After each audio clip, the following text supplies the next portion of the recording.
Hello, c'est HR, votre chroniqueur. Alors aujourd'hui, nous allons voyager dans le temps. Je vais vous faire découvrir ou redécouvrir un film qui est sorti en France le 8 septembre 1982.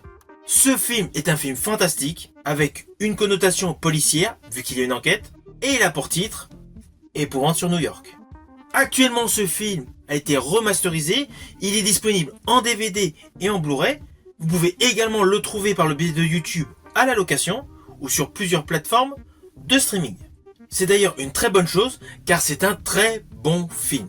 Avant d'aller plus loin, place à notre voyage.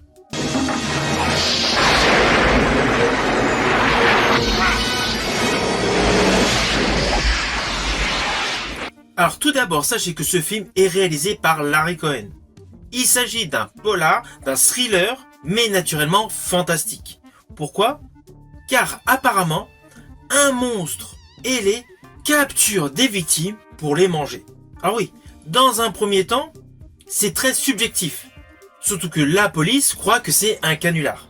Mais au fur et à mesure que nous avançons dans l'enquête, forcément, les indices vont être de plus en plus conséquents et surtout le monstre ailé va être vu par pléthore de personnes.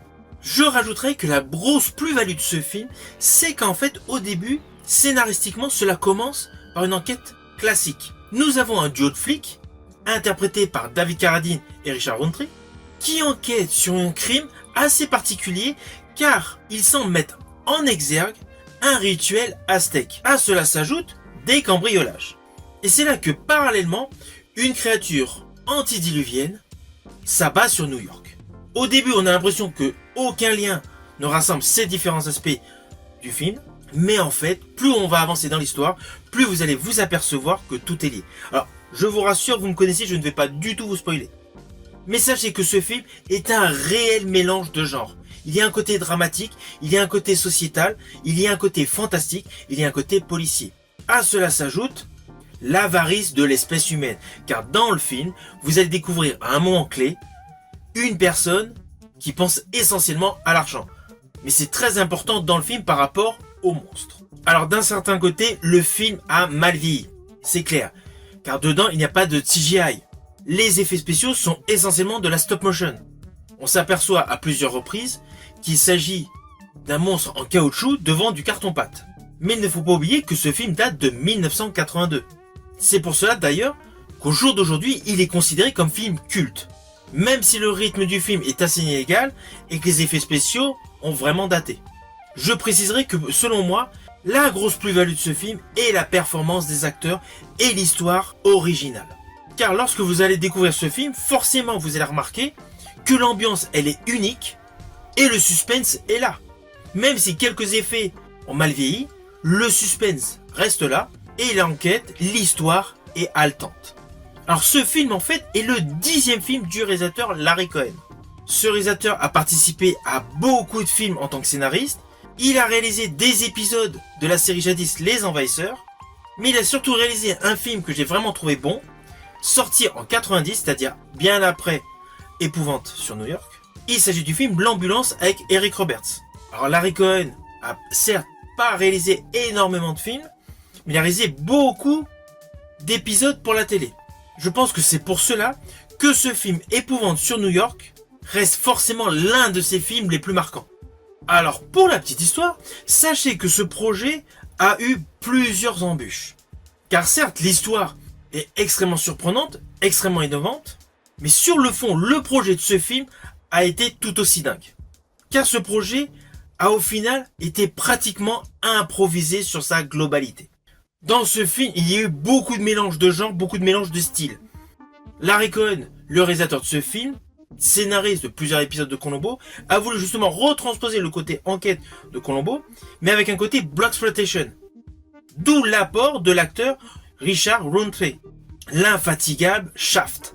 Larry Cohen pour ce film a connu donc des dépassements financiers de budget, notamment pour placer ses caméras en bas du Chrysler Building afin d'avoir de super plans visuels de l'édifice, et la construction d'un œuf énorme.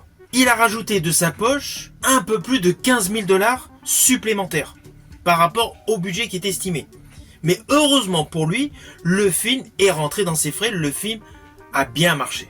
Mais de ce fait, ce film a rencontré beaucoup d'obstacles. Ce film, au final, lorsque vous allez le découvrir, on ne s'aperçoit absolument pas qu'il y a eu beaucoup de problèmes techniques qui ont été remplacés par le système D. Et les acteurs ont été extrêmement compréhensifs tout au long de ce tournage de ce film.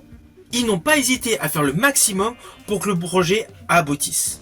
Alors dans ce film, vous allez remarquer, il y a beaucoup de plans séquences dans New York. Forcément, beaucoup de rues ont été bloquées à des instants T pour pouvoir réaliser ces séquences.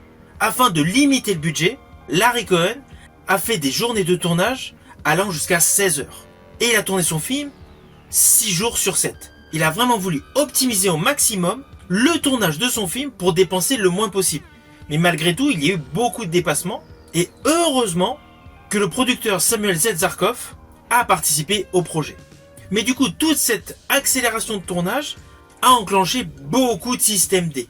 Avec des caméras qui n'étaient pas forcément fixées de plein pied sur un véhicule, qui pouvaient être attachées de manière arbitraire pour gagner du temps, gagner de la vitesse sur le tournage. Alors moi perso, il y a 2 séquences que j'ai particulièrement aimées. L'une a certes très mal vieilli, c'est celle où justement le fameux monstre survole New York, on le voit pleinement devant les gratte-ciel. Alors oui, vous avez tout de suite remarqué que c'est la maquette qui circule devant une photo aérienne de la ville de New York. Mais pour l'époque, c'était bien foutu. Et il ne faut pas oublier que ce sont ces avancées d'époque qui permettent aujourd'hui d'avoir des effets visuels de superbe qualité dans des films tels que Avatar. C'est pour cela que le côté ingénieux de cette séquence du monstre qui passe devant les buildings est une séquence que j'aime particulièrement. La deuxième séquence que j'apprécie de ce film est naturellement l'éclosion d'un œuf. Vous l'avez certes vu dans Jurassic Park avec des effets numériques rajoutés, c'est clair. Vous l'avez vu dans pléthore de films depuis, mais pour l'époque, c'était le top. C'est vraiment une séquence que j'ai aimée.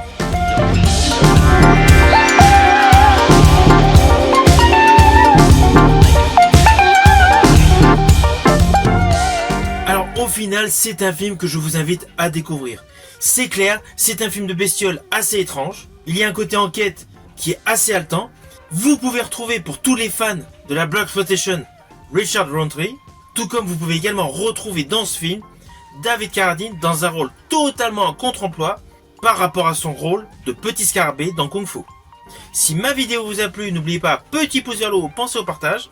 Quant à moi, je vous dis à bientôt pour une prochaine vidéo.